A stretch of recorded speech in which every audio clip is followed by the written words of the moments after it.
வணக்கம். கதையின் பெயர் மாதவம். பகுதி 5. 2 மாதங்கள் உருண்டோடின. கோதையிடமிருந்து நற்செய்தி எதிர்நோக்கியே கோமதியின் நாட்கள் நகர்ந்தன. அவளின் தவிப்பும் ஆர்வமும் பொங்கி வழிந்தன. பல நாள் வேதனையின் பலனாய் அவள் எதிர்பார்த்த செய்தி வந்தது. கோமதியும் கிருஷ்ணனும் உடனே அவளை காண சென்றனர்.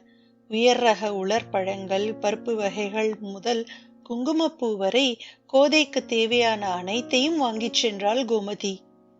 அக்காவின் ஆனந்த ஆர்ப்பாட்டம் கோதைக்கு இனிப்பாய் இனித்தது. அவள் மும்பை திரும்பச் சென்றும் தொலைபேசியில் அவளது பரிவும் பாசமும் தொடர்ந்தது. அனைவருக்கும் தொலைந்து போன நிம்மதியும் சந்தோஷமும் கிட்டிவிட்டது. கோதைக்கும் தான். ஆனால் மனதில் மூலையில் ஒரு படபடப்பு. அவளின் மாமியாளுக்கு கோதையின் இந்த செய்கையில் துளியும் இஷ்டமில்லை. தன் மீது கடுங்கோபத்தில் இருக்கும் மாமியாளை சந்தித்து சமாதானம் செய்ய முடிவெடுத்தாள். முரளி வேண்டாம் என்று தடுத்தும் கேளாமல் அவனை பிடிவாதமாய் அழைத்து கொண்டு சென்றாள் கோதை. இவளை காணக்கூட மாமியாளுக்கு விருப்பமில்லை, பேசவும் இல்லை. நவக்கிரகங்களாய் அனைவரும் அமர்ந்திருந்தனர். பொறுமை இழந்த முரளி, அம்மா, இப்படியே இவ்வளோ நேரம் அமைதியா இருக்க போற? எல்லாம் எடுத்து சொல்லி நீ புரிஞ்சுக்க மறுத்த நான் என்ன செய்யறது? நான் நல்லாவே புரிஞ்சுக்கிட்டேன். எட்ட இருந்தாலும் நீ என் பிள்ளையா இருந்த, இப்போ அதுவும் இல்லைன்னு ஆயிடுச்சு. என்னம்மா இப்படி பேசுற? உன் பிள்ளை தானம்மா நானு. இல்லடா, இல்லவே இல்லை. அப்படி இருந்திருந்தா என்கிட்ட முன்கூட்டியே ஒரு வார்த்தை கேட்டிருக்கணும். எல்லா முடிவும் எடுத்த பின்னாடி தகவல் தானே சொல்ற. அம்மா, நீ சம்மதிக்க மாட்டியோன்னு நினைச்சேன். அப்போ இப்ப மட்டும் எதுக்கு வந்திருக்க? உனக்கு உன் மாமனார் மச்சினி எல்லாரும் இருக்காங்கல்ல, நான் எதுக்கு? நான் அப்படி என்ன தப்பு பண்ணிட்டேன்?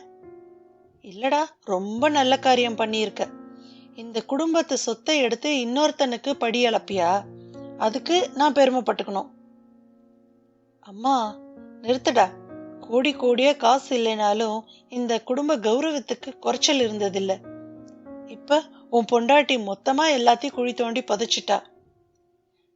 பெத்து வளர்க்க முடியாதவன் தான் பிள்ளைய இந்த மாதிரி தூக்கி கொடுப்பான். இந்த பிள்ளைய நான் பெத்தெடுக்கிறதே தத்து கொடுக்கதாமா.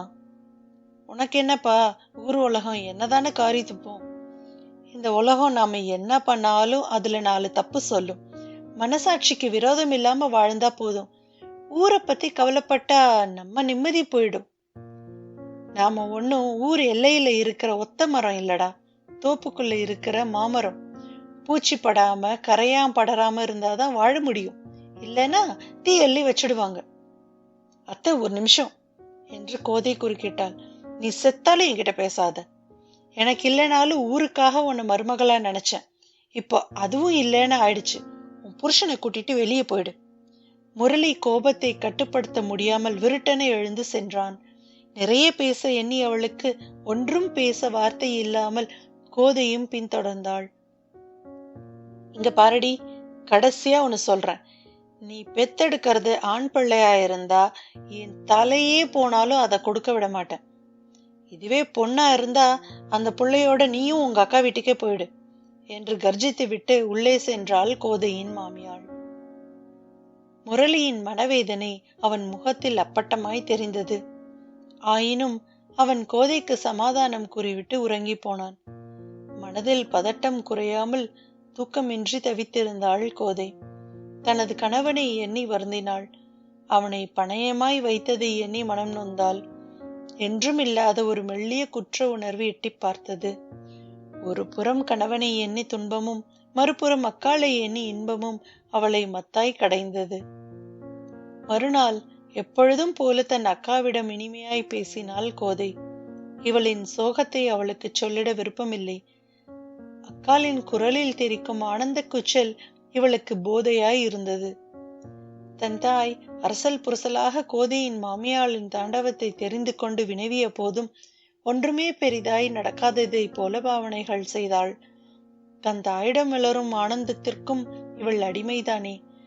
கோமதியின் ஆர்வமும் எதிர்பார்ப்புகளும் நாளுக்கு நாள் பெருகின.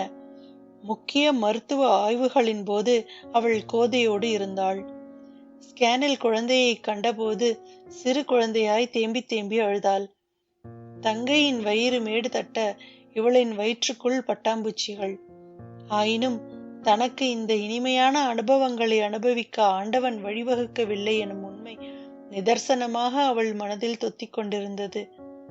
அந்த உண்மையின் காயங்கள் அவ்வப்போது வலிக்கத்தான் செய்தன. அந்த வலிகளோடு மெல்ல மெல்ல வாழ பழகிக் கொண்டாள். குழந்தை பிறப்பதற்கு 1 மாதம் முன்பே அவள் கோதையின் வீட்டில் தங்கி அவளுக்கு அனைத்து பணிவிடைகளையும் செய்தாள். ஒரு நொடி மறவாது கடவுளை எண்ணி பிரார்த்தனை செய்தாள். மருத்துவர் குறித்த நாள் நெருங்க நெருங்க இவளுக்கு பிரசவ வலி வந்துவிடும் போல் இருந்தது. குறித்த தேதியின் முன்தினம் மாலை கோதைக்கு உண்மையாக பிரசவ வலி வர அனைவரும் ஆஸ்பத்திரிக்கு விரைந்தனர். கிருஷ்ணனுக்கும் செய்தி சொல்லப்பட்டு அவனும் சில மணி நேரங்களில் சென்னை வந்து சேர்ந்தான். கோதையின் அலறலுக்கு மத்தியில் ஓர் மழலையின் அழுகுரல் கேட்டது. தனது கரங்களை நெஞ்சத்தில் இறுக்கிக் கொண்டு உறைந்து போனாள் கோமதி. கண்கள் கலங்க, உடம்பு நடுங்க, உயிர் துடிக்க இவள் பிரசவித்ததாய் ஒரு மாயை கவ்வியது. வாழ்த்துக்கள், பெண் குழந்தை பிறந்திருக்கா, தாயும் குழந்தையும் நல்லா இருக்காங்க, அவங்க ரூம்ல போய் பாருங்க என்று டாக்டர் கூறிவிட்டு செல்ல அனைவருக்குமே பேரானந்தமாக இருந்தது. அறையில் கோதை மயக்க நிலையில் தளர்ந்திருந்தாள்.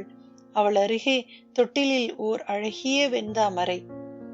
கோமதி ஒரு மெல்லிய தயக்கத்தோடும் பதட்டத்தோடும் குழந்தையை அள்ளினாள். பொங்கும் இன்பம் கட்டுக்கடங்கவில்லை அவளுக்கு. கண் சிமிட்டாமல் அந்த அழகு முகத்தை பார்த்து கொண்டே இருந்தாள். அவளை சுற்றி அனைத்தும் சூனியமாய் போனது.